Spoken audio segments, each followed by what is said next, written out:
La deuxième invitation.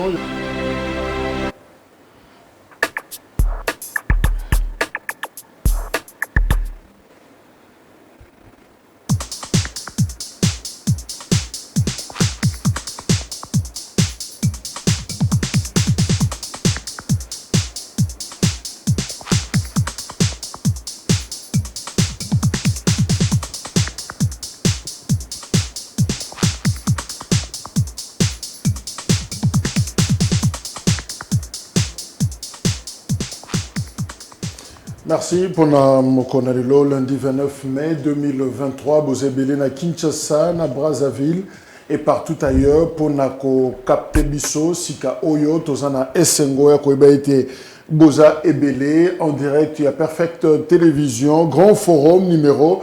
Et à Liboso, d'abord nous partageons notre solidarité, toutes nos condoléances. Et pas une Daïlen qui Makabou, mon communicateur, il y a SID, tout ça, canaille de temps en temps, na plateau, à Koufeli Mamanaye, donc depuis week-end Oyo, à Zui Matanga, Mama, à Zalisou na Bomoïté, parce qu'Abela qui a été hospitalisé. Alors, encore une fois, te présenter ma condoléance. Manix Yenda, sur Mazolanda Biso, quelque part, Nandaku, oui.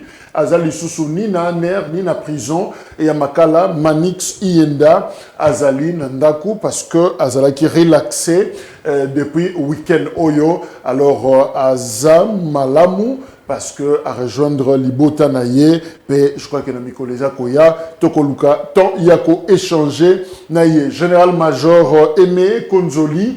Directeur de cabinet, il y a Jean-Pierre Bemba, vice-premier ministre, il y a Défense, mais oui, qui va interpeller qui est Naba Service, selon communication, tout communiqué, il y a cellule, il y a communication, ministère, il y a Défense.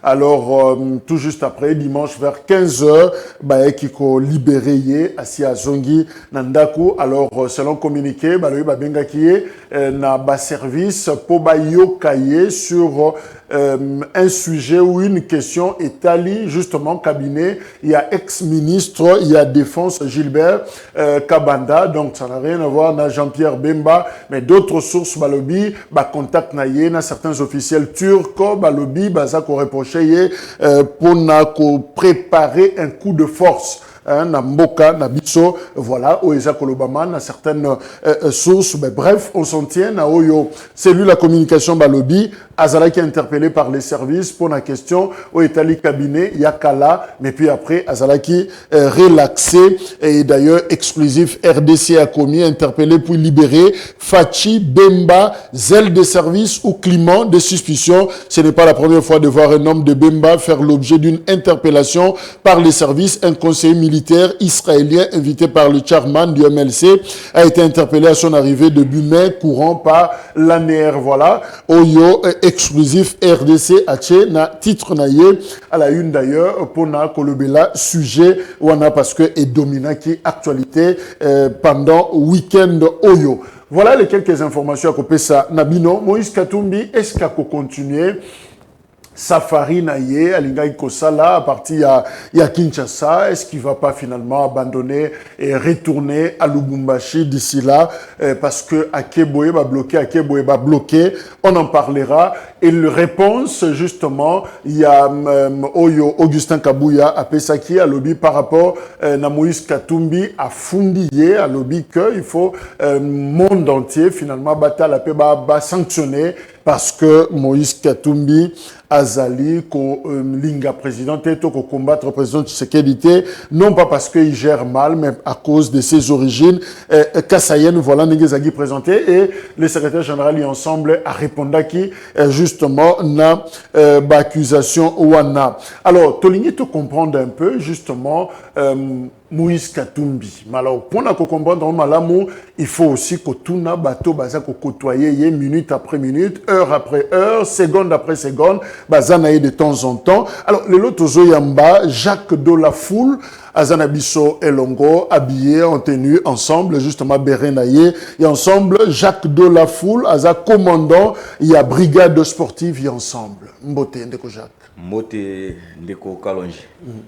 Voilà, alors Jacques de la Foule, commandant de la brigade sportive, et ensemble. Ça veut dire quoi?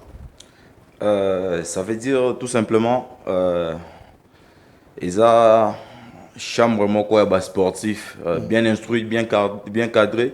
Oyo président Moïse a 500 bango elongo na parti pour accompagner bango na ba discipline na ba différentes disciplines na bango na ba compétition na ba championnat intérieur comme extérieur, moralement, physiquement à soutenir bango, accompagner bango et puis bango bazawana pour na ko protéger ba valeur katumbiste ba autorité na biso à parti et tout ce qui constitue du katumisme, nous sommes là pour les protéger. En fait. On aura le temps, mais raconte-nous un peu, Yona Moïse Katumbi, Ibanda Wapi.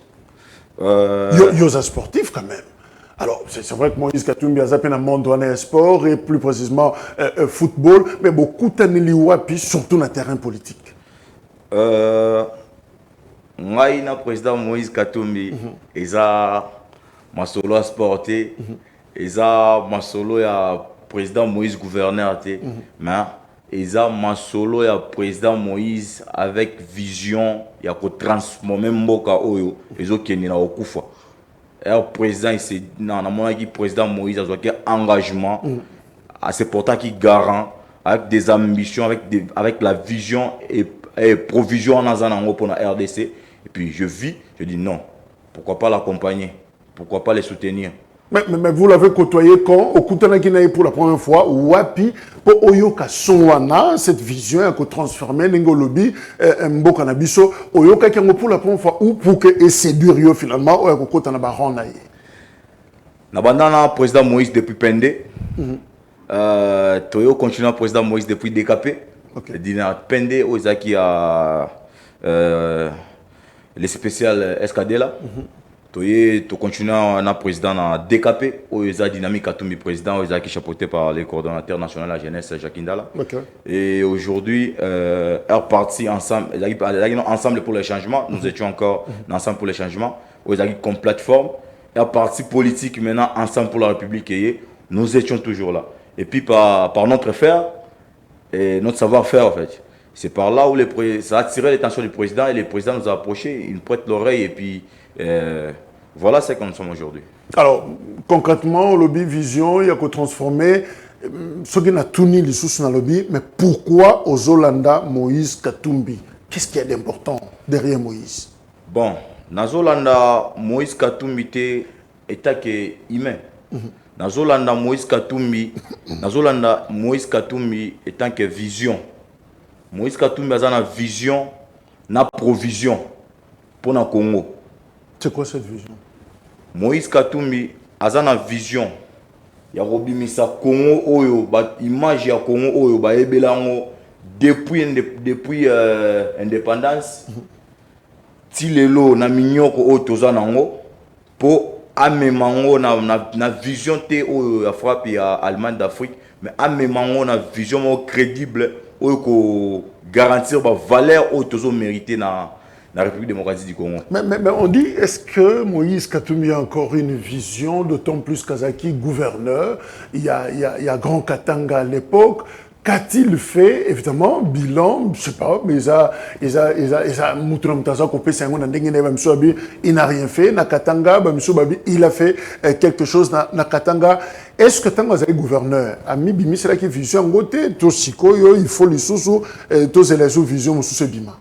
Ndeko Kalonji, pour répondre à la question, biso toza bâtiment roté au toza laboratoire formel en fait. Batu oyo ming balobara que le président Moïse a salé le roté na Katanga. Eza peut-être batu ba kutoya na Katanga te.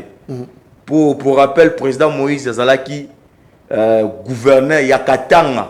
Donc au Katanga ezali no mobimba. Ouais. Avant démembrement. Avant au Katanga on est Katia. Mais ceux qui n'alignent pas banda Katanga bilo président Moïse a salé na Katanga, ça va prendre du temps et puis l'émission va pas finir. Donc pour mutuwa yeba au président Moïse a salé na Katanga. Donc il faut que na Katanga bala kisaye bilembo parce que biso to ba tout le monde tambola parole action au mimoneli omoko. Et bon, respect dans l'excellence Kabulaka Tumtaza Lelo, voilà que ça va que Oyo, et ça va œuvre il y a président Moïse, Oyo peut-être les appels moi liboko yande konabiso Kabulaka tout, mais au moment là que na grand Katanga à l'époque, président Moïse a sala babiloko ya makasi Oyo j'ai même coupé Donc c'est ce qui bat ça les côté pour na yo formol donc formol laboratoire à mensonge pour na kokitisa ko affaiblir effort au président Moïse na misala o ça peut-être que bazo mon appelle le côté. Bon, peut-être il faut yebisa yo tam so ko mon eloko mazo et ya kan seza mutu musunda salango. Ndeko kalonji yo yebi Kongo ndenge tambolaka atosali bolamu me mutu so kaka inio bolamu na wana kondimango tata zo mona ngo kondimango te. Président Moïse asala biloko eraza nenyo sacré. Président Moïse a transformé Katanga eraza nenyo sacré mais erabika nenyo sacré ndé asala lokote d'ailleurs ku asala lokote Katanga lokote awosali na Congo. Mais finalement, Moïse Katumbi gouverneur, Moïse Katumbi Balongo gouverneur, des membres meillés, mais aujourd'hui, les cas où il y a lié par exemple, parce que ça peut domaine, il y a Moïse Katumbi, nous allons écouter na Katanga, Masango zo mona late, yemoro d'ailleurs à Loba yango, et tant que nous sommes autant na jumelle na bango, na été lo on dit bazo mona na Simaona, mais nous sommes bazo mona longa Moïse Katumbi, aza sima il y a cette crise ya maïs, le lota la vital kamena ninga zo tambola ke Zambie azo bomanzoto ko bunda po Masango ya, mais nous sommes lobi Moïse Katumbi a dit quelque chose na marambo. Bon, ndeko kalonji na mutuna wana, je vais être un peu bref. Na vie tozo ezana batu mususu na vie ezalaka bien te komeka pour ta la réaction na ye ezana batu musu na vie ba botama te pour na ko faire impressionner batu. Moïse Katumbi a nourrir Katanga wana depuis des années car na faire wana futuka kaka futuka wana esika izine ya production ya maïs eza kuna eza ba hectare na ba hectare o bandole sakatanga na Kishasa a 12 kg ya farine wana ya pembe ezalaka $20 en fait. Mais qu'on a 25 kg de farine maïs wana pembe ezalaka 18 000 francs. Moïse Katumbi to stabiliser on place sous 15 000 francs, ça qui a 25 kg. Mais régime actuel Koti en place président Moïse Atulumba Tchatche bango poids c'était pratiquement bon. Président Moïse a moni que rien ne va. Naza pour le peuple, Naza mon peuple. Je dois parler au nom du peuple et puis je dois agir au nom du peuple. À mon niveau, l'Union sacrée, les associations moins crédibles et puis on marche dans la vérité, mais trop de promesses, ils comptent se retirer en fait. À se retirer dans l'Union sacrée. Jusque là tout et qui est bien en fait.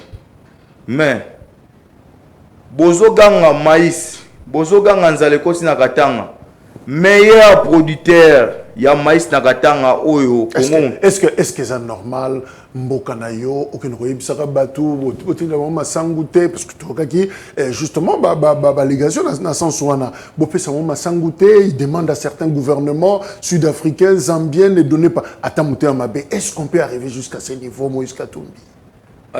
Soki mboka na biso tozalaki vraiment na état bazobenga état de droit comme bachantaka ngo batu nyonso basala bimisa ba mo wana na télévision fali bakanga bango soki état vraiment ezaki ya droit o bazo accuser président Moïse que azo ye mutu azo bloquer ba maïs ekota biloko te fali bakanga bango et puis soki pe tokomi na point ya homme Katumbi président aza na lobbying ya ko empêcher tout un gouvernement.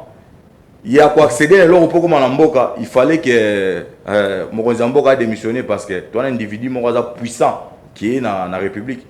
Na kozonga na place ya crise ya maïs na Katanga.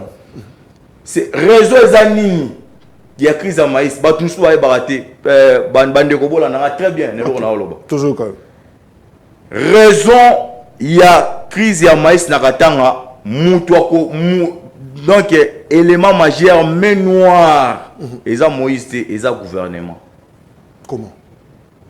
Eza gouvernement eza main noire il y a crise à maïs na Katanga. Président Moïse est le premier producteur il y a maïs oh ya pembe na Katanga. Allié Saga des années Katanga eza na déséquilibre était à maïs. À une certaine époque on a parlé même de 43 000 tonnes. Régime le Koti, régime actuel le Koti, après départ à président Moïse Negno Sacré après quelques mois. Bakati nani usine à production maïs à Moïse il y a président Moïse Bakati est courant.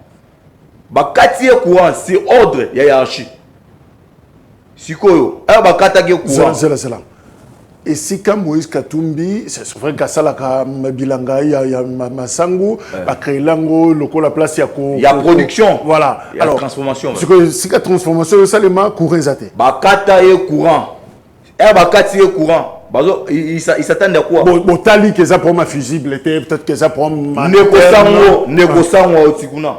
Négociango Mokonzi, la politique. Il faut poser la question Israël Moutombo, qu'est-ce qu'il a vu là-bas? Bakati est courant, Bakati est courant. Le gouvernement s'attend à ni que le président Moïse a la barrage, na Futuka pour aider la production en maïs pour le peuple congolais se retrouver.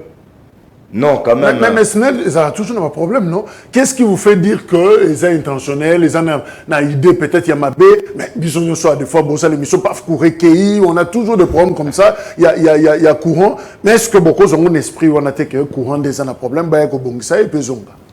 Naza mutu na kendara katanga moi trop. Katanga si ballon, moi ma partie net ya courant, na Lubumbashi si ballon. OK. Na Lubumbashi si ballon. Donc, Snell va politiser en mot, n'a pas injonction politique et c'est décidé. Et quand le président Moïse courant, il s'attend que le président Moïse a créé barrage pour produire population et produire ferme la production pour population à Katanga. Mais maintenant que Bakati, c'est comme une information de Pesabiso, Bakati courant, na ferme Moïse Katumbi, na usine, na y transformation, il y a maïs, mais il fait quoi? Est-ce que production Katani, il ne fait plus rien? Non, production Katanité. Les productions ont continué, mais en faible quantité. Production à courant. Na production à groupe, il y a groupe Nabiso Oyo, il y a industriel, ils ont un mon côté. Donc, chuter en fait. Il y a un moment de conséquences. Moi, c'est ça. Mais est-ce que Moïse Katumbi, il est à Kinshasa? Peut-être qu'il va se déplacer. Mais est-ce qu'à 8 ans, par exemple, il y a un conditionnel, que son bango, c'est que je fais là, je suis quand même un opérateur important, majeur. Est-ce que beaucoup de taille, les lignes, mon coin un peu sécurisé, spécial pour la Moussalawana? Ndeko Kalonji, Toebinga na Omboka Ondenge Tambola. Ndenge toza awa DG soit dans tout tient nom DG Asnel. DG Asnel Nengazana, le régime actuel, un certain ministre ou Azama chef net direct a PC d'injonction au tien Rachinae, ça la boye. Et puis le président Moïse vient voir les DG, il dit non, salanga boye. Parce que na au droit nota elikolo, na au président Moïse azo pesae. Arobate la musala aroyoka nani. Au moins mboka ndenge etambola mboka etambola bon mboka ekomi otambola na kai sala otie libaya batie lio libaya batu musu banyokwa mentalité peuple anyokwa mentali bango te.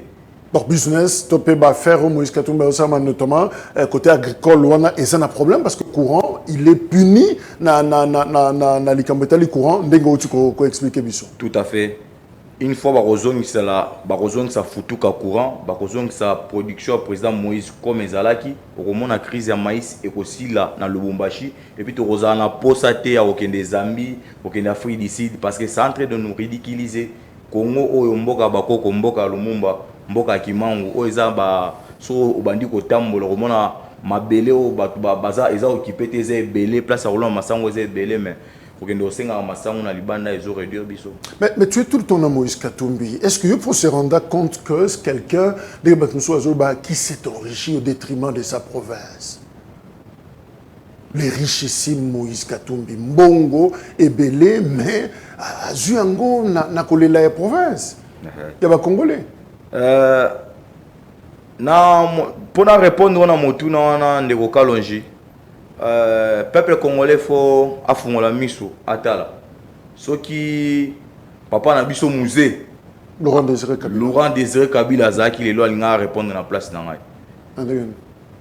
Président Moïse à l'époque otoba mike azala seul mutu ya musée otimaki musée azoluka financement ozo comprendre azala seul mutu ba orienta ke ezana congolais moko aza quelque part sur Koutanaï à resservir yo. Congolais à l'époque, c'est la Congolais moko à quelque part à Salaka ma minéré et à Foutaraba taxe il s'est fait de l'argent derrière cette activité et voilà à un hôtel mais belé que tu peux aller ou que non. Congolais, à l'époque, ils avaient un Congolais qui a salaire minéré quelque part au Kinderozoa. À l'époque, ils avaient Congolais Moroboé. Il y a pêcheur. Congolais Moro a pêcheur, a pêcheur Mbisi, mais la quantité Moroboé industrielle, ils ont fournir, mais à dépanner. À l'époque, à dépanner musée, mais tu retenir au montant. Okay. À l'époque, où on a eu son époque où on a président a dans un jet privé imballé. Jet naé. On a Zahir déjà. Na Zahir, déjà Moïse Katumbi. Azaki Moïse Katumbi, azaki un jet international au Bimisare Balibanda partout dans le monde. Azaki un jet où il rentre et même un village naé. Petit Moukio on a mis un village naé na Kashobo. À l'époque, il était déjà Moïse Katumbi. Et dire que Moïse Katumbi a eu comme Moïse Katumbi parce qu'il a commis gouverneur à piller, non, c'est pratiquement ils ont formé le reste. Bah, vérifions, ils ont formé. Mais il a pris combien par Joseph Kabila? Bon, Ndego Kalonji, on a un faux débat. Dire que Moïse Katumbi a pris combien et pas Joseph Kabila, ils ont un faux débat. Parce que Kabila soit bien bon, il faut que la justice a posé plainte au Kangamouni. Ah mais pour niveau il y a inimitié ou côté adversité entre Bangomi Balé, mais Kabila ne parle pas. Mais ce qui a commis un point, il y a Kozabna, il y a Rolobela Moutou. Alors là c'est quand même sérieux. Ndeko Kalonji, ce qui pose problème aujourd'hui dans notre pays, et ça n'engana tozaboy, tokoza to solara bien, tous talibans solara bien to bien ngana. Mais et le côté ça va problème na batu na mboka na biso za entourage batu o bazara pe meni ya muto yo kaka mingi c'est ça le problème de l'excellent le président Kabila et le président Moïse batu bazara ki pe meni ya président Kabila babanda ki ko charger lito ya président Kabila na ba charge lourd envers président Moïse yango mona ki président Kabila et moko afandi atali abi non Moïse c'est un bon et c'est mon frère et on doit laver et puis on doit pratiquement s'attendre avec. Donc eloko ezaki tension liboso Joseph Kabila Moïse Katumbi ezaki biloba loba ya batu ba commentaire à batu mais tout à fait. Au fond il y avait rien. Tout à fait. Ezalaki batu ne on a créé ba incident en main et le président Kabila Afandi il essaie de s'en débarrasser Afandi a moni non. Et parmi ces 15 que je cherchais, Nazana Moutoumoko Oyaza Moïse Katumbi. Et c'est pourquoi au moment où le président Zongaki il s'est réconcilié avec Katanga avec cette réconciliation. Voilà. Katanga Salamaki. Mais est-ce que Moïse Katumbi, c'est vrai qu'il s'est prononcé, candidat président de la République, à Lobaki Yango, ensemble, parti naïe, Bandimi Yango. Mais est-ce que Katumbi, c'est le profil indiqué pour diriger le Congo et les Congolais? Est-ce que c'est vraiment, il peut être le prochain? Ndeko Kalonji, total en ami sous total à téléspectateurs, total à bandeko, au balanda biso na bandako. Ce qui to tcheli numéro awa, to tche 5 personnes au yebi na mboka na minute oyo. Ezana mutu moko te soki seni, ezavma seni oyo. Et cause à la République ou la démocratique comme ça to vivre.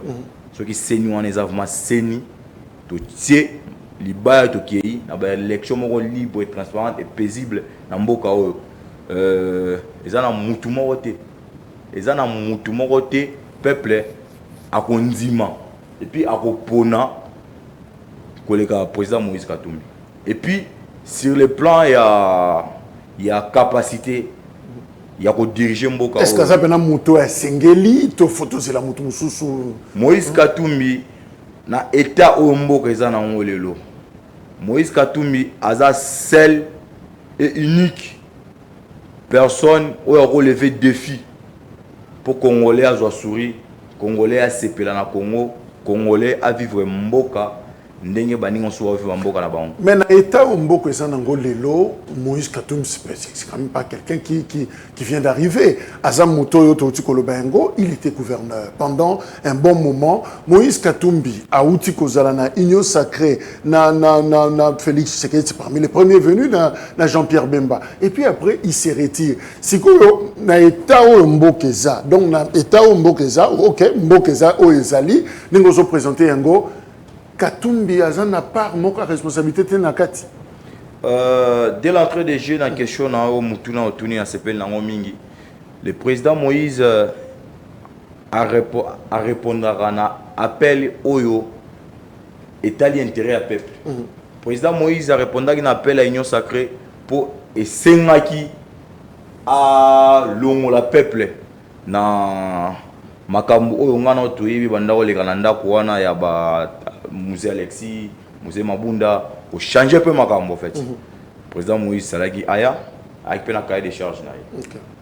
Président Moïse a une union sacrée na cahier de charge na et puis il voit que cahier de charge na ils a bafoué, ils a respecté et puis c'est que c'est comment on est na cahier de charge wana eza nazwaki mandat pour engager yango. Ah mais Jean-Marc Kaboun déjà à l'époque à Lobaka yango qui est lobela en vérité boy na réunion. Alors on se rend compte que c'est comme si cahier de charge ne bombagi makamnyoso o ememi que Moïse Katumbi s'est retiré c'était quoi le contenu pour ma poste à Zoa. Ce que l'on a dans sous besoin est-ce que ça qui est l'homme sur tikalaki en fait le loco Moïse a dans besoin na union sacrée. Pour être bref, ils ont intérêt à la population. Un terme intérêt à la population, ils ont quitté. Et puis Moïse a patienté qui. Et ils ont karaté. Ils voient qu'il ne peut pas être l'ennemi du peuple. Il se retire de l'union sacrée. Mais se retirer de l'union sacrée, est-ce que Moïse Katumbi n'est pas cet ingrat finalement il avait un problème à passeport, hein? Batinde lié passeport, il avait un problème, il y a encore cette photo qui circule, Moïse regarde finalement la terre promise à distance, là, Salomon, et puis les autres, mais facilité à côté. Mais puis après, Balouké les Soumutu. Ndeko Kalonji, tout Congolais a un droit net Congolais. Le président Moïse a un problème. Le président Moïse a un problème dans le régime passé, il a un problème antécédent dans le président sortant, Joseph Kabila. Et exil. Oyo azago géré mboka boy président Moïse Akota. Pour ceux qui savent que président Moïse Waboela qui Akota na mboka na bandenge ba so lo ba président Moïse à l'époque alinga ya te na frontière na Zambie mais kokota po kangaye mais batikela ki accepté oto ebingana yo. Et puis na ozonga muke na terme mocho bimisa ingratitude. Ceux qui mutu azo batu azo mériter ba terme wana ingratitude to ko misa ba vidéo na ba photo na Belgique to ebani les arbres voisins photo nanga te les arbres voisins bato na o misa ba photo ba voisins wazaki ba banda kozela ba 5 heures du temps ba 5 heures du temps na restaurant avant président Moïse aya oku ba banda ndimate place auto rokota mais avec président Moïse bakoti ba banda ki na ba voisins bazozela Moïse Katumbi na restaurant na Bruxelles 5 heures. Oui, 5 heures avant rendez-vous. Pour sur la masola mboka. Pour sur la masola mboka pour kota ba porte mususu ba moni ke bango eta bango ba kota te fo Moïse za. Carnet d'adresse à Moïse Katumbi ba profiter na. Na Lubumbashi to yebi bango. Ba bandako ya du vivant de Papa Etienne. Ba voisin ba bandako ya na Lubumbashi au mona ba mususu ba tikali na payote. Papa Etienne na koti. Mais ba ko bima réunion si avec tout le respect ba osenga. Musée. Kamwa ka photo kamwa.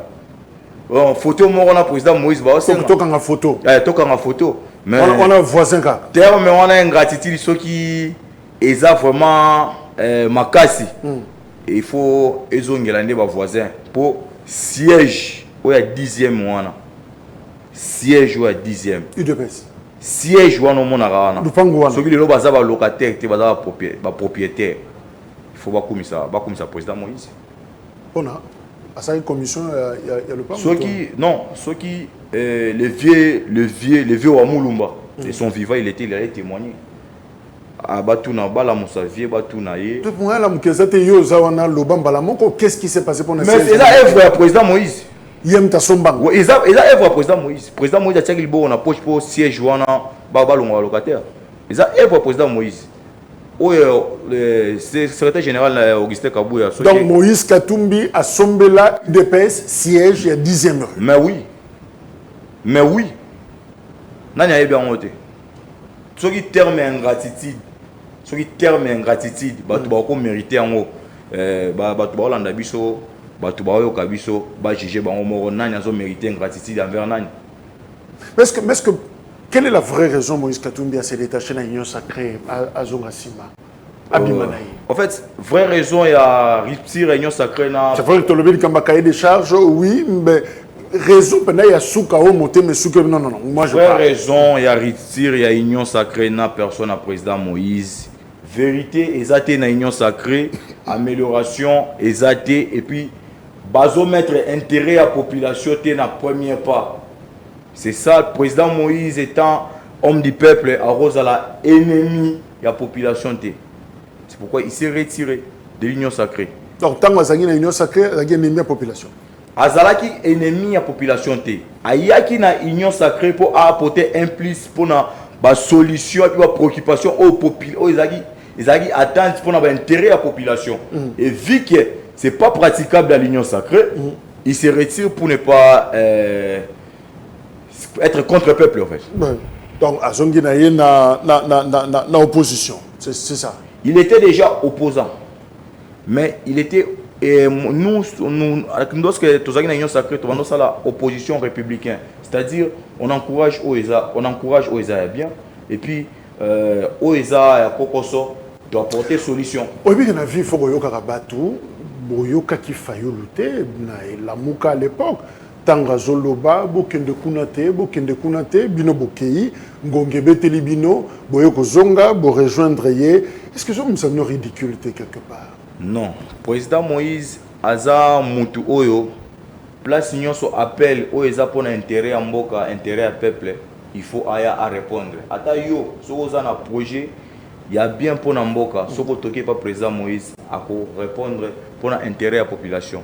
Union sacrée, na combo na des autres union sacrée, donc ça sonnait quelque chose de bon pour l'intérêt général et la population. Pour tout appuyer pour la population se retrouver, et tout comme sur les champs, et l'histoire ne se passe pas comme Tobandako Zela. Moïse Katumbi est bon pour le sport parce que tu es sportif ou il est bon pour la politique? Et là, on est aussi Simba et Malam. Bon, pour en répondre à mon tour, le président Moïse est pratiquement bon en tout. Parce que c'est quelqu'un qui le fait avec un cœur pire. Donc, à ça, et puis avant ça, les locaux, le président Moïse a monté un prévité. Il programme. Et puis, s'est lancé pour ça. Il est bon en tout. Bon, le président de la République, ce qu'il dit, à la Chine, il ne comprend même pas ce que veulent les opposants, notamment Moïse Katumbi. Et là, quand Humanité, en fait, il veut devenir président. Pourquoi? C'est pour quel but? C'est pour quelle vision? Voilà, on ne comprend même pas. Bon, respect ma casse dans mon Konzamboka. Et c'est lui qui ne comprend pas pourquoi est-ce que le président Moïse veut devenir le président de la République de la RDC. Le président Moïse a comme président Mboka pour la défi à Biloko pour quitter pour améliorer les conditions de vie des Congolais et puis à transformer. Ce que le président Moïse a comme président pour la Nini, il faut que sa question n'est pas naïe. Nini et kota na mutu pour ndima comme président RDC. Ce que à répondre à la question il peut poser maintenant la question au président Moïse pourquoi alinga comme président Mboka. Moïse Katumbi a 58 ans, à Botamina Kachobwe, Moïse Katumbi Tatanaye, Nissim Soriano, Maman Naye, en tout cas officiellement, Balobi Virginie, Mwanda. Et ceux qui disent que Moïse Katumbi n'est pas congolais, ils se répondent par ceux qui disent que Moïse Katumbi n'est pas congolais, ça va peut-être téléspectateurs va excuser. Nous sommes congolais, Alinga Kambaba congolais. C'est quand même bizarre. Ndeko Kalonji. Otuninga motuna moko bien. Batu oyo bazolo ba que Moïse Katumbi aza congolais, désolé, excusez-moi, je vais choquer plusieurs personnes. Soko ki motolo ba que Moïse Katumbi a congolais, il faut y bagaza insuffisance de bagage. C'est-à-dire attendre bien attala ba test na ba constitution mboka te ba code de famille attendre ngote. Donc il faut azonga akende ko tanga moi augmenter mon niveau intellectuel na et puis attendre pe oyo mibeko likonzi mboka pour y ba qui est congolais dans ce pays. Mais ils ont affirmé qu'il est congolais parce que Moïse Katumbi, de père Oya Azali, Soriano, tout ça, nationalité naïe, juive, grec, italien. Alors, Baye, Kozwa, Maman, Maman, Zana Zambi, mais yo Zalaka naïe. Tu es mieux placé parce que Ozalaka Zalaka, place peut-être, Wana Missou Bako Marate. Est-ce que au Soukisama que Moïse Katumbi, Tata, Maman, de père et de mère, Azabena congolais? Moïse Katumbi est né congolais, grandi congolais et il est congolais jusqu'à présent. Moïse Katumbi est né congolais, grandi congolais et jusqu'à présent congolais. C'est à combien parce que avec cette proposition, il y a loi sur le verrouillage à ma poste, balobi, il faut être de père et de mère. Nous y sommes c'est juste une proposition. Alors, la logique wana, surtout anticipé la logique wana. Moïse Katumbi congolais, oui, on accepte. Alors, qui est congolais selon l'esprit de cette proposition de loi? Eza tata, eza maman attiré qui congolais na wapi? Question de l'entrée de jeu au Tuni que Moïse Katumbi a commis congolais comment? Ndeko kalonjinga na yo to comment congolais comment? To ponate to za congolais. To botama na mboka o to botama wa congolais. Okuti tata za congolais, maman pas za congolaise, ben ça passe. Président Moïse a botama congolais, a poli congolais et il est congolais. Et puis na mboka o to na loi morote o eza ba benga en congolité. To na loi morote o eza des pères et des mères. Donc la proposition ya ndeko Tchani wana nous ça donc et on a tenté na plateau pour on lobela mambo Tchani. Mais agita bino makasi. Donc ça et touche à biso to ki para ngote. Oti balobara ngo moi ba dosu 40 de bazo kangote mais de votre côté on sent quand même que ça chauffe. Non, to ki ba réaction za goya. Ndeko Kalonji makambo ndeko Tchani wana to ki para ngote pourquoi parce que ça ne concerne pas. Biso eloko ils ont concerné biso les aba valeur oyo mobeko likunzi mboka o constitution totale sa motonyonso. Vous comprenez? Donc ce constitution totale biso boye c'est que to ça la boye. So mo constitution totale biso boye te to kiper ngote. Ndenge mobeko lobby o nyonso za condamnable na loi tes infractions te. Donc eloko wana ndeko Tchani ils ont engagé les États-Unis ne sika uta sika sala makamna et donc ngana ko zo tenter na plateau na mandoko ta makambo ya Tchani wana parce que Moïse Katumbi congolais de par sa mère. Moïse Katumbi est congolais, un point entre Moïse Katumbi est congolais.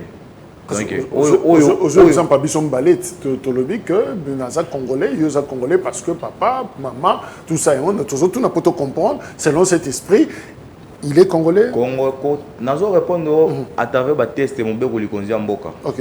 Na lingité na violé peut-être la loi oyo esala ngai ke nazala en ville lo peut-être pour Rwanda boto la mboka ote les amis be ko likonzi mboka nde permettre ngana autotele maboye mbe ko likonzi mboka oza constitution etalisi biso boye nani aza congolais toyebi Moïse Katumbi aza congolais. Aza congolais un peu très. Pas besoin de limiter mais kasi to eza penza il y a une explication. Batu bazo intoxiqué batu que Moïse Katumbi aza congolais té eza batu o ba yebi capacité à Moïse pour la transformation en mboka o capacité à gestion à Moïse soka mboka o. Alors bazo banga na premier mandat Moïse na mboka oyo dans les 6 mois ba ala abimisa mutakala et compétence na bango dans 6 mois. C'est un oiseau intoxiqué va formaliser Moïse Katumbi. Moïse Katumbi est bel et bien congolais.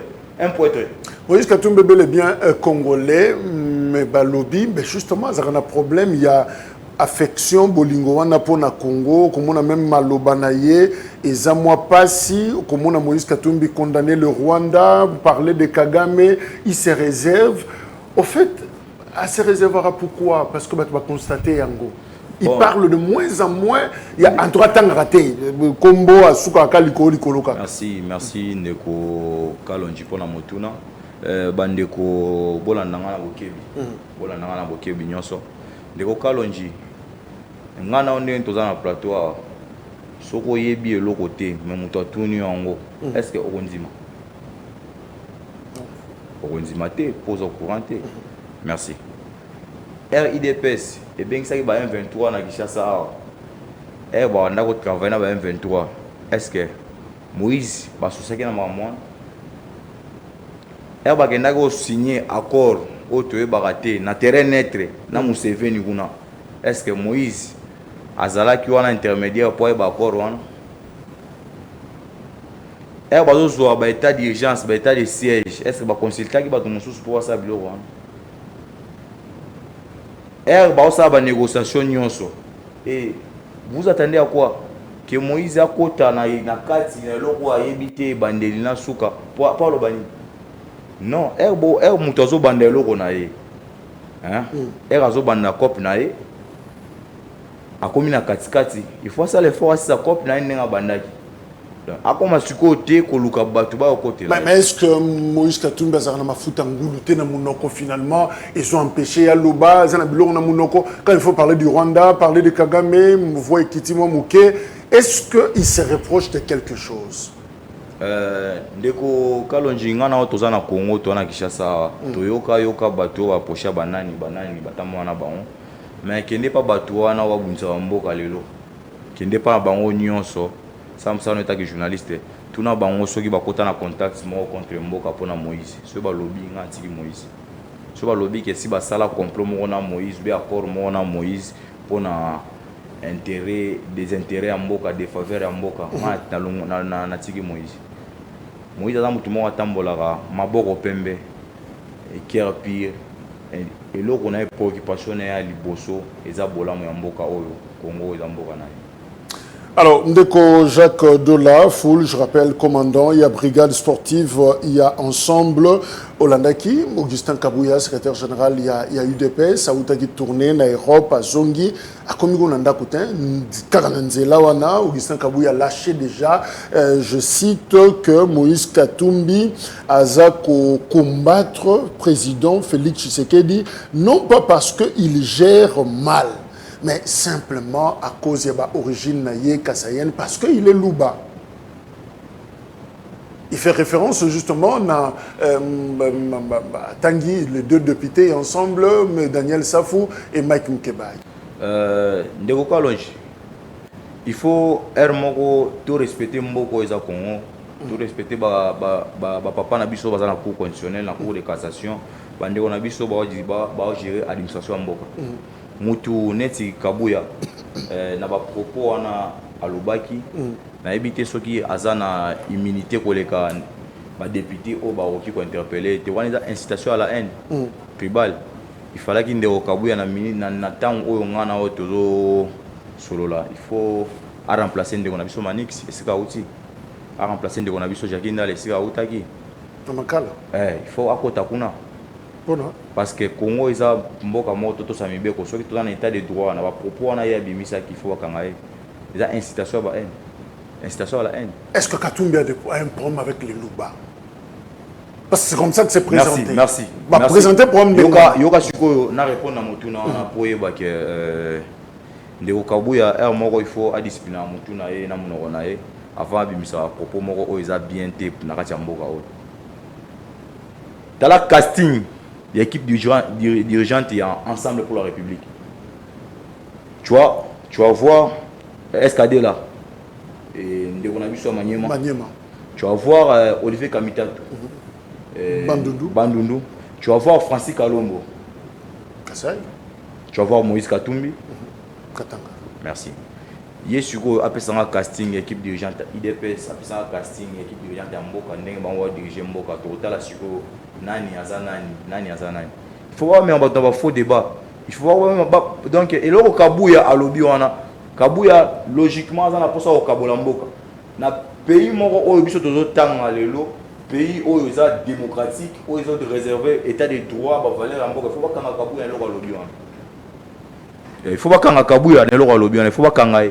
Alors, Moïse Katumbi combat Félix Tshisekedi, je cite, non pas parce qu'il gère mal le pays, mais à cause de ses origines. Et d'ailleurs, Augustin Kabouya a sanctionné l'instance, a sanctionné la communauté internationale, a sanctionné Moïse Katumbi pour une attitude ouana à l'objet d'ailleurs. Preuve est que les deux députés, il y a parti politique naïe. Alors, je veux dire, est-ce que Moïse Katumbi a tindaki député ouana Baloba ou Balobi, évidemment, sonné dans matin à Augustin Kabouya. Dès l'entrée des jeux, d'abord, président Moïse combat personne. Président Moïse est un combattant. Président Moïse est un défenseur. Défenseur, il y a population. Donc, pour la population, il faut défendre la population. Il faut combattre. Et puis pourquoi? Dès l'entrée des jeux, pour revenir dans le propos de Daniel Safou, le président Moïse lui-même n'était pas content de dire de Daniel Safou. A condamné qui est Makassi. Et puis le président, c'est la toute première fois qu'on constate dans notre parti que le président était monté énervé. parce qu'il n'a pas si digéré et toléré ça. Donc Moïse Katumbi a CP la quitté, a CP la quitté n'a pas propos à Daniel Saf. A CP la quitté. Donc en d'autres termes, à Tinda Guillette à l'Obabon. Non. C'est tout ce que l'honorable Daniel Safo avait dit. Barocha on a moutou à Moïse Katumbi. Barocha on a moutou n'a été peut-être Bimela qui est, mais président a été acquis à CP la quitté, mais prochainement aux zones de société. Ça n'engage pas Moïse Katumbi parce que depuis que Moïse Katumbi n'a pas dit, il n'a jamais engagé des propos pareils. Mais on ajoute par exemple, il y a Kolobak, je prends la déclaration, il y a vice-premier ministre, il y a intérieur, Kazadi, à lobby, que vous importez par exemple, les gens sont en train d'importer les violences qui sévissent dans la région d'Ikatanga, Bayena Ngo, na Kinshasa. Un moment, Toyebi, j'ai fait des émissions sur ça, insécurité dans Lubumbashi, Makasi, mais c'est comme si les lopes na Kinshasa, tu comme beta di solo wana, baso côté la rabata mandaku, baso salabatu mabe. Est-ce que binonde boza la base il y a importation wana, il y a ba pratique wana? Ndeko Kalonji nako pesa moi message pas à excellence Peter Kazadi oza ministre intérieur ya mboka munene oza Congo République démocratique du Congo au bisona otozali batie place wana te pour comme journaliste politique ya ko lakisa ba politique ba opposant et faut ça te pour défendre le pouvoir ou bien pour défendre des fesses batie wana makambu ya o gérer za mboka il devait plus beaucoup se concentrer dans makambu ya côté Bateke awa Bateke kwa mutu il devait plus se concentrer dans makambu ya est et c'est ba rebelle bazo attaquer bande na biso botumo il devait plus se concentrer dans ba vali na biloko ozo menacer mboka na biloko ba opposant na biloko politique na biloko non. Lui, il est ministre intérieur pour la bataille sur opposant à pouvoir. À cause de la partie pour attaquer à Bamisusu. Même si Azaki n'a pas de divergence n'a pas avant comme un ministre place Azana, mais elle a commis un effort et a aussi la moka. Donc il doit assurer la ta veste et cochuana ou il y a qui ministre on a pour attirer ba faux débat. C'est pas ça qu'on a besoin. On a besoin de solutions dans makam ozo ils ont préoccupé mboka. Mais comment l'ancien gouverneur Katumbi a expliqué insécurité ou ezaki na Lubumbashi et c'est comme Abelo il y a Kambi pendant temps moulaï donc ayebi yango pointi coin comment a expliqué yango ce que ça y était mutaza à la base. Alors, même l'insécurité en a Congo, parce que Azolinga, Azala le prochain, Azala Moutoua Kokamba, Congo, comment il explique que Babiloko est à Koleka? Ndeko Kalonji, tous on a plateau, tous on a Kinshasa, tous on a Kin, donc il faut mettre les solos qui ni makasi, il y a des Moutoua Kota Bukavu, il y a des Moutoua Kota Mojima, il y a des Moutoua Kota Kananga. Parfois beta les sola qui ni makasi et ça soba na kini bato na kini awa de to beta les sola qui ni makasi c'est pareillement le président Moïse c'est un katangé à sa place à Fanny Mingi ils en a katanga donc à ça na ba info à la seconde et bilonyo sur les en katanga donc ce qui est lié il observe il travaille sur ça il peut apporter même solution au gouvernement pour cesser le rumogo. Est-ce que Yemutazo Tindikango pour se créer moins popularité, ça dit Batuba Ina, Bato Basako Kamba, pour Baloba, ah, Malamota Moïse Zaki, Kalatan Zaki, Kimi Zalaki, mais Yemurazo Bake, n'a systématique, Nam Tunaza, la base à Biloko. En fait, il n'a jamais été dans ses pratiques. Il ne l'est pas, et puis à Rosalate, à Rotigala, aux pratiques qu'on a été. Le président Moïse Azam Moutou Biloko qu'on a été. Donc, pas de stratégie de combat, pas stratégie de faire dans bango. Voilà, c'est un président Moïse. Pour biso toyebi banani basala alliance na M23 bayana bango na Kinshasa pour na bimisa banani. Ba siko ba stratégie ba tumususu bala c'est un ba tumususu. Donc, on doit quand même se respecter na rapport. Moïse Katumbi azana ba milice, ba tumususu ba lobby yango, soko lingo mona ba milice yango, betuna Jacques Dola full. Bon. Commandant, il y a brigade sportive, non, on est à combo en français, mais en réalité, c'est Ezapenda Bangonde, bateau, ça a opération, et Moïse Katumbi. Ndeko Kalonji, dans la population va ebingai, peuple ebingai. Dans l'université, on a sa classe à Néo. Milice attend à milice à Nazamba. bon soki totali na capitale bato bazocréer milice na kati ya capitale toyebi nga na yo tomonaki na baimage en fait tomonaki na bato bamilitant idps oyo badote bango teni ya nouveau bateni ya sika ya garde républicain oyo babenga bachikata mais bakomi na nsima brigade spéciale ya idps tomonaki bango na marche na banzela na machete na question ya milice il faut vraiment se poser des questions bajeune basportif ya ensemble na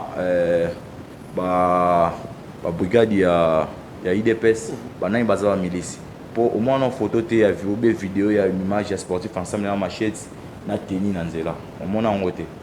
Mais mode opératoire, ils ont mon côté. Peut-être que les autres peuvent opérer. Biso. On n'a pas paquet beaucoup quand on catch, mais l'équipe il y a pété.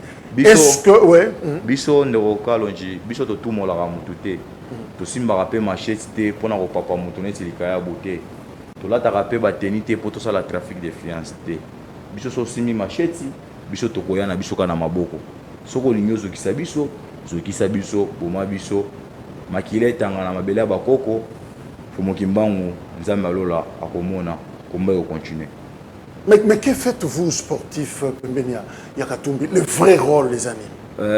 Parce que le long n'a pas parti on a tout ça dans paquet batumini tout ça kaboy tout ça mais vrai rôle les amis est-ce que vous avez un rôle moko ya monilité rôle moko un peu sombre ndo kalonji to sala ranini na pembeni ya président Moïse Katumbi ça va salle besoin yo yebi mboka na biso ne komi na ba salle pratique et le komi bato ba konfuta bato bambongo soki omoni mutu tela ole ka boy sala e boy biso tellement to adhérent na vision oyo ezana provision ya président Moïse oyo eza bénéfique et puis ezana intérêt pour na mboka oyo on doit quand même les protéger spirituellement physiquement.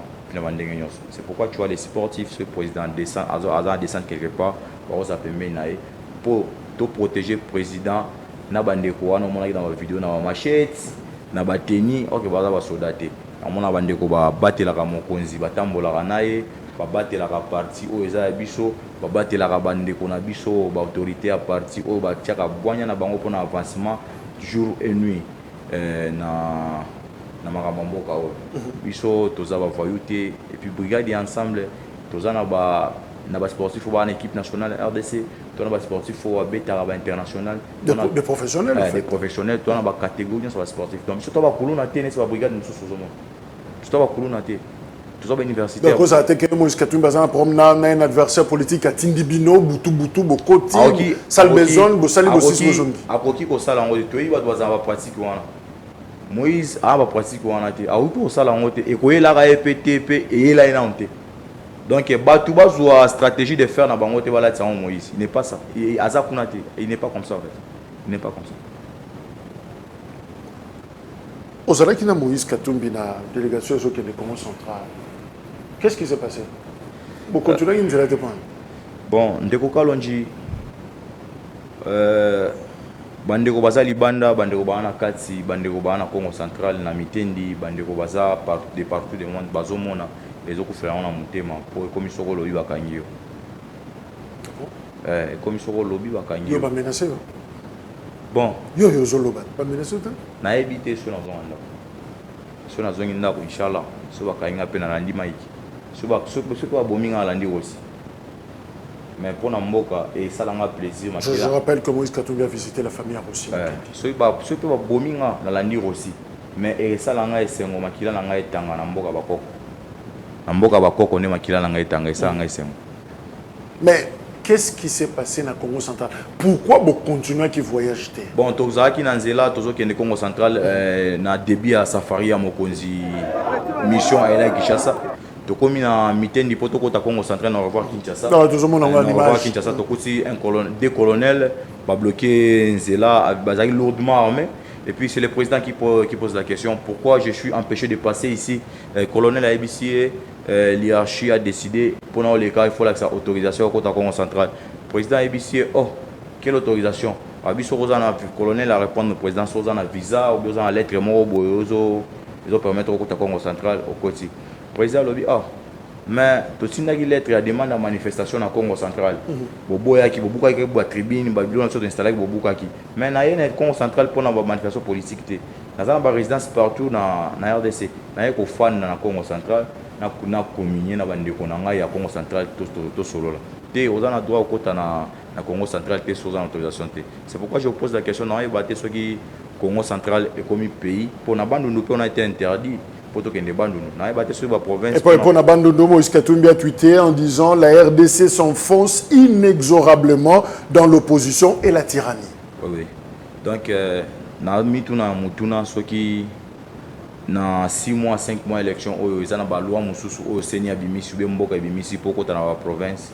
Il faut l'accès à autorisation, l'accès à visa. Ce qui peut na ba campagne ezala boye mais pour eux déjà est-ce que Bobenga qui gouverneur il y a province est-ce qu'on est ba police ne ba télémisa le gouverneur le gouverneur monte instruire qui va policier et puis le gouverneur a répondu que l'ordre vient de l'hierarchie que bon l'accès à visa nani Mukanda l'ordre vient de l'hierarchie et puis il y a 5 minutes après le gouverneur quand il va téléphone ça passait plus encore.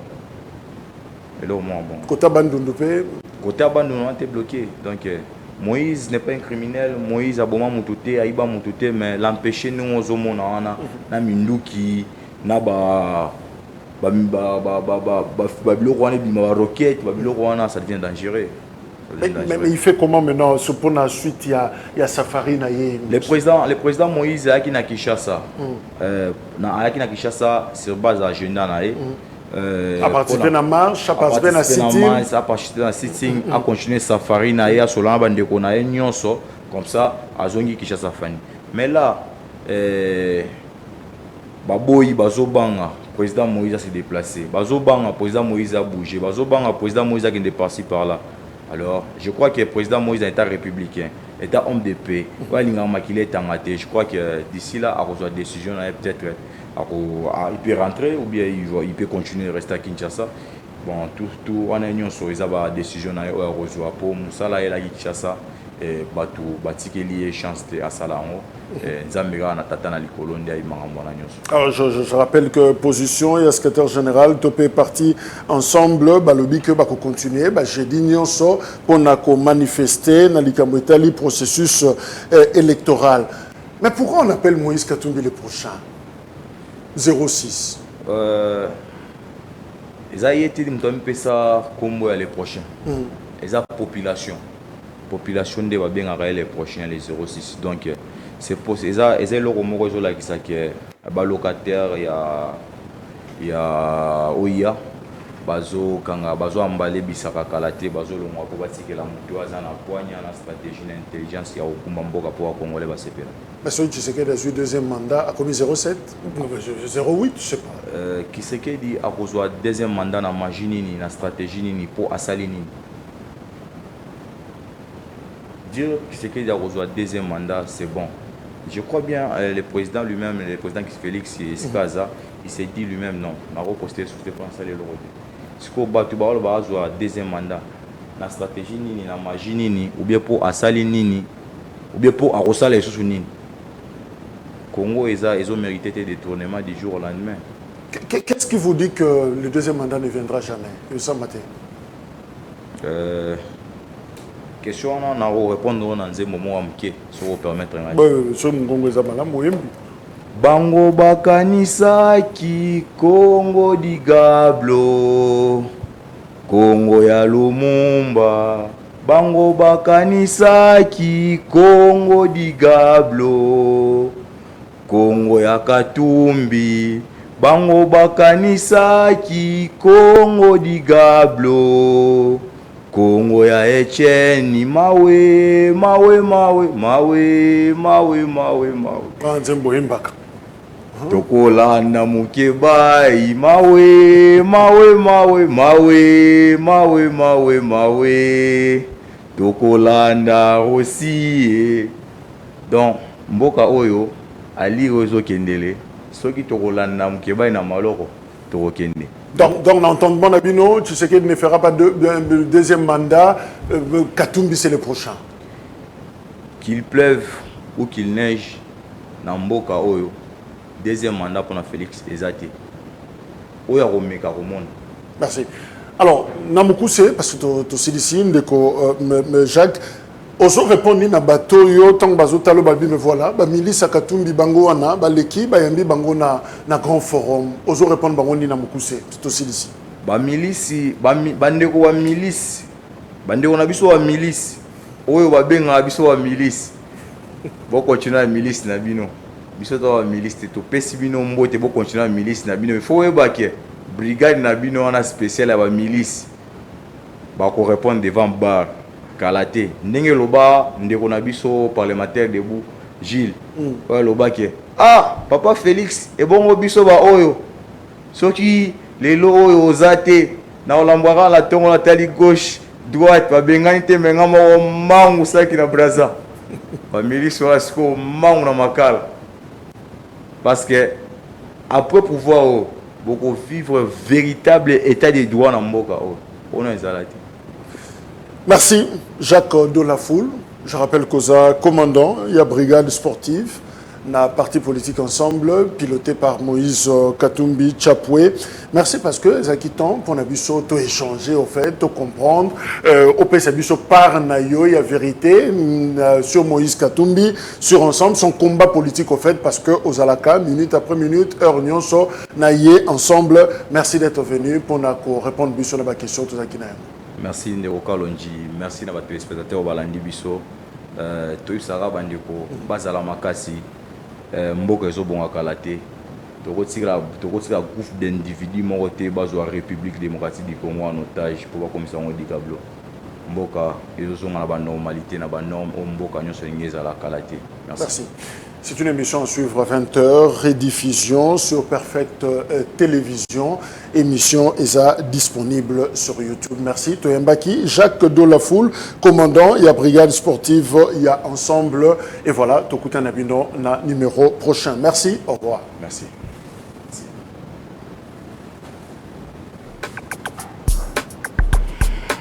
La deuxième invitation.